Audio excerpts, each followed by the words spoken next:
Alors que Black Panther se rapproche des 4 millions de spectateurs dans l'Hexagone, le démarrage poussif de Mektoub My Love d'Abdelatif Kechiche démontre que nul n'est prophète en son pays. On n'avait pourtant pas vu de film plus beau et plus gracieux depuis The Lost City of Z. C'était il y a un an déjà, et déjà, le bijou de James Gray s'était pris un mur dans les salles. Tout n'est pas perdu pour autant pour Mektoub My Love. La Graine et le Mulet, du même réalisateur, avait commencé tout aussi modestement avant qu'un bouche à oreille enthousiaste ne le porte au-delà du million d'entrées. Alors, si ce n'est pas déjà fait, allez voir Mektoub My Love, c'est le genre de film qui nous rappelle pourquoi on aime le cinéma. Bienvenue dans Buzz. Et c'est parti. Taxi passe la 5e avec Franck Gastambide et Malik Bentala. Ensuite, zoom sur un film au poil, L'île aux chiens. Et pour finir, Deadpool nous donnera des nouvelles de sa suite. Pédale d'accélérateur écrasée, le Buzz enclenche le turbo.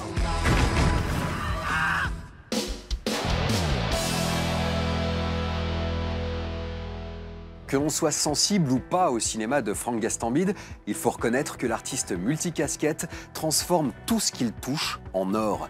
Repéré par Canal+, qui en avait fait sa première web-série, son programme Kaira Shopping avait ensuite été diffusé en clair, avant que Gastambide ne transforme lui-même l'essai au cinéma. Avec 100 millions de spectateurs pour un budget modeste de 4 millions d'euros, Les Kaira était devenu le film le plus rentable de 2012. La suite, c'est Pattaya et c'est 2 millions d'entrées. Définitivement, Franck Gastambide est un acteur, auteur, réalisateur populaire. On le retrouve cette semaine avec Taxi 5, produit par Luc Besson. Attachez vos ceintures. Commissaire, devinez qui fait encore la coupe de Keuf Mag. Allez, sans les barrières. Monsieur le préfet a donné l'ordre que vous soyez muté sur le champ, à la police municipale de Marseille. De Marseille dans le sud. Taxi fête ses 20 ans avec une suite censée propulser la saga dans le turfu. Franck Gastambide est aux manettes, devant et derrière la caméra. L'ex-Kaira incarne un flic casse-cou muté à Marseille pour mettre le grappin sur un gang d'Italiens voleurs de bijoux. Et c'est là que Malik Bentala entre en scène. Tu me retrouves le taxi et j'oublie toutes tes infractions. On pourrait peut-être faire équipe tous les deux, non? Comme dans Bad Boy. Tout est là, les vannes trempées dans la bouillabaisse, le jeu en surchauffe de Bernard Farcy, le ciel azur du Sud et le légendaire Taxi Blanc. De quoi repartir pour 3 nouveaux épisodes, au moins. Ah bah non.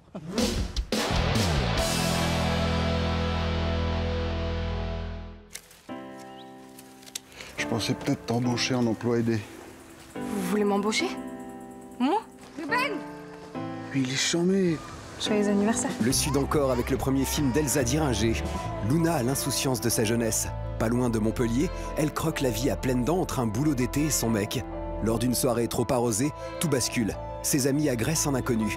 Elle va le retrouver peu de temps après sur son lieu de travail, avec le meilleur espoir masculin Rod Parado et la révélation Laetitia Clément dans son premier rôle. Tu me trouves son adresse, d'accord? Comme ça, j'irai chez lui, je mettrai un coup de pression. Lâche l'affaire. Tu lui as dit au moins ce que t'as fait ce soir-là? Assume pour une fois.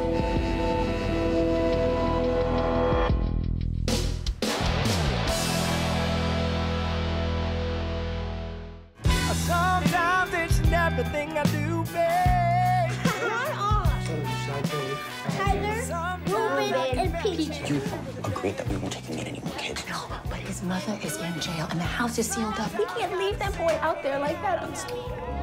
Kings, c'est le deuxième long métrage de Denise Gamze-Erguven. La réalisatrice de Mustang, César du meilleur premier film 2015, plonge cette fois à Los Angeles lors des émeutes raciales ayant éclaté en 1992 suite au passage à tabac de Rodney King par des policiers. The 4 Los Angeles police officers who appeared in that videotape of the Rodney King beating went on trial today. We do something, we go straight to jail. Rodney King! Rodney King! À travers le portrait d'une mère courage incarnée par Halle Berry, Kings nous confronte aux dérives politiques et sociétales et nous rappelle que le côté sombre de l'humanité ne peut être vaincu que par l'amour.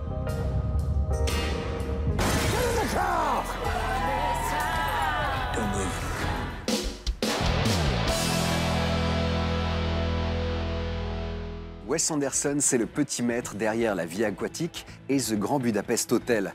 Il y a 8 ans, le réalisateur américain avait surpris son monde avec le film d'animation fantastique Mr. Fox.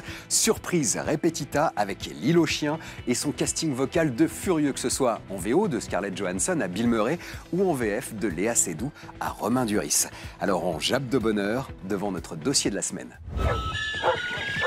Nobody's giving up around here, and don't you forget it, ever. You're Rex. You're King. You're Duke. You're Boss. I'm Chief. We're a pack of scary, indestructible alpha dogs. Quelque part au Japon, sur une île plantée à quelques brasses d'une mégacité totalitaire, le maire ordonne la mise en quarantaine des chiens suite à une grippe canine. Le jeune Atari part alors à la recherche de son fidèle compagnon Spot et découvre en chemin une machination politique. Plus radical encore que dans Fantastic Mr. Fox, Wes Anderson signe un deuxième film d'animation coloré, drôle, exigeant. Alors, en route pour l'île aux chiens.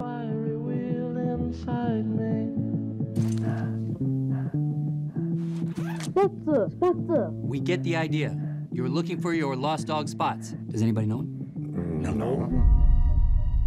When you're working with puppets like these dogs, it takes a lot of experience to know how to really bring a face to life. Even if you have the best sets and the best puppets and you're all ready to go, the animator is really the one who has to go behind a black curtain and turn the scene into something that has life and has emotion and has vitality. We're trying to get a performance out of these lumps of metal and rubber and silicone, and they're inanimate objects, but we have to bring life to them. I feel like I'm sculpting the performance. It's what kids do when they're playing. I do think of it like moving sculpture, really, you know? We talked about at a very early stage in the production how the dogs and the humans would actually move and behave. My process is just to sit and watch the animatic. Stop licking your wounds! From the timings and the atmosphere, what Wes is looking for. It's working with those rhythms within the film.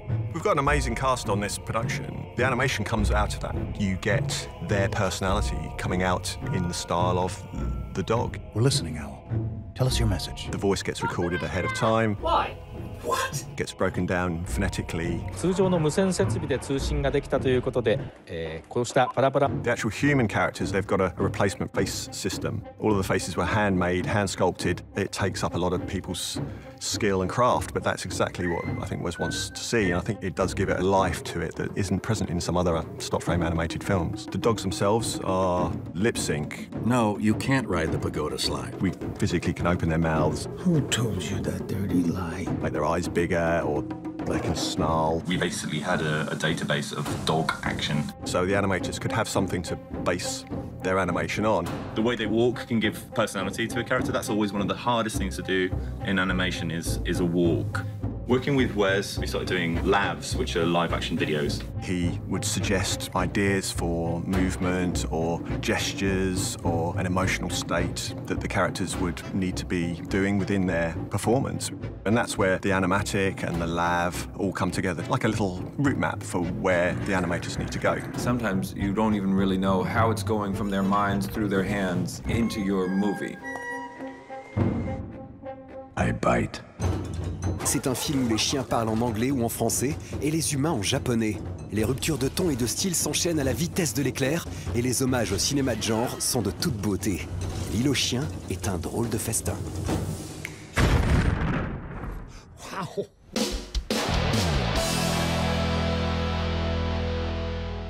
Dans la foulée des Gardiens de la Galaxie, Deadpool avait fait souffler un vent de provoque sur le cinéma de super-héros. L'arme de distraction massive s'était au finish révélée moins subversive que ne le laissait supposer sa campagne promo, mais Ryan Reynolds faisait la blague en héros à tête d'ananas. La suite dégainera son humour méta le mois prochain. On regarde la nouvelle bande-annonce. Je ne laisserai pas Cable tuer ce gamin. Mais j'y arriverai pas seul. On va former un groupe de la mort qui tue. On veut des gros bras, moralement élastiques, et assez jeunes pour aligner des suites pendant 10-12 ans. J'ai nommé la X-Force. Ça sent le réchauffé ou c'est moi? Excellente remarque. Don't call it a comeback. I've been here for years. I'm rocking my fears, putting suckers in fear. Making the tears rain down like a monsoon. Listen to the bass go. Ôte-moi d'un doute. Ils ont bien chopé le ralenti. La justice, c'est pas toujours propre. Et si tu veux te battre pour le bien, parfois, faut te salir les doigts. C'est pour ça qu'on donnera jamais l'Oscar à un film de boule. Oh, c'est là que je m'en veux d'avoir arrêté les études.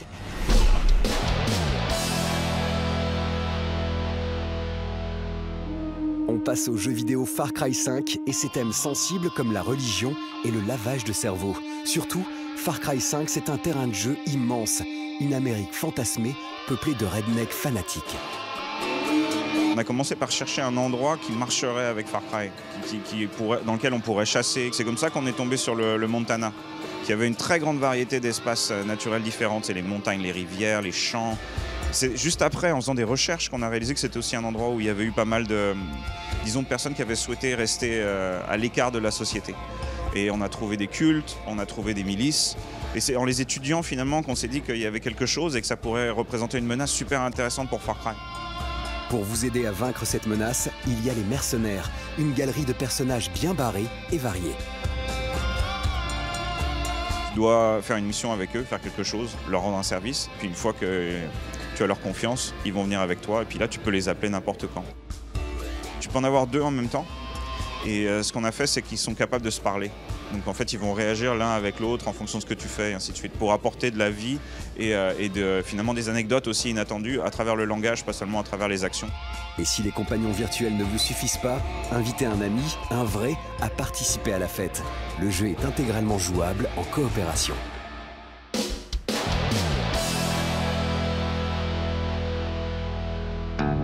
Quand on parle de manga cyberpunk, on a souvent tendance à citer les classiques, Ghost in the Shell ou Akira. Pourtant, les BD nippones fourmillent d'œuvres traitant de ce genre bien particulier. Ninja Slayer en fait partie. On y suit les aventures de Kenji Fujikido, un homme sans histoire. Celui-ci perd sa famille lors d'un affrontement entre ninjas et se retrouve possédé par l'esprit de Naraku Ninja. Il devient alors Ninja Slayer et entreprend de se venger en éliminant tous les ninjas de la planète. On est très loin de Naruto, les personnages étant tous de gros psychopathes. Avec Ninja Slayer, pas de juste milieu, soit on aime, soit on déteste. Et vous l'aurez compris, nous, on est très fans. Et on vous conseille donc de découvrir cette œuvre atypique et malheureusement méconnue. Avant de se quitter, on fait le point sur la photo finish. À gauche, c'est Samina Seri. À droite, Frédéric Diefenthal, soit Daniel et Emilien, les héros des Taxis. Plus de 27 millions d'entrées en 4 films, de 1998 à 2007. Un duo que vous ne retrouverez pas dans la suite, Taxi 5, 2, et avec Franck Gastambide, ainsi que Malik Bentala. Samina Seri a refusé la simple apparition qu'on lui proposait, tandis que Fred Diefenthal n'imaginait pas tourner dans un film de la saga sans son copain d'avant. Et ça, mesdames et messieurs, ça se respecte. Clap de fin sur le buzz. Merci à vous de l'avoir suivi. On se retrouve la semaine prochaine si le cœur vous en dit. Et d'ici là, faites-vous une toile.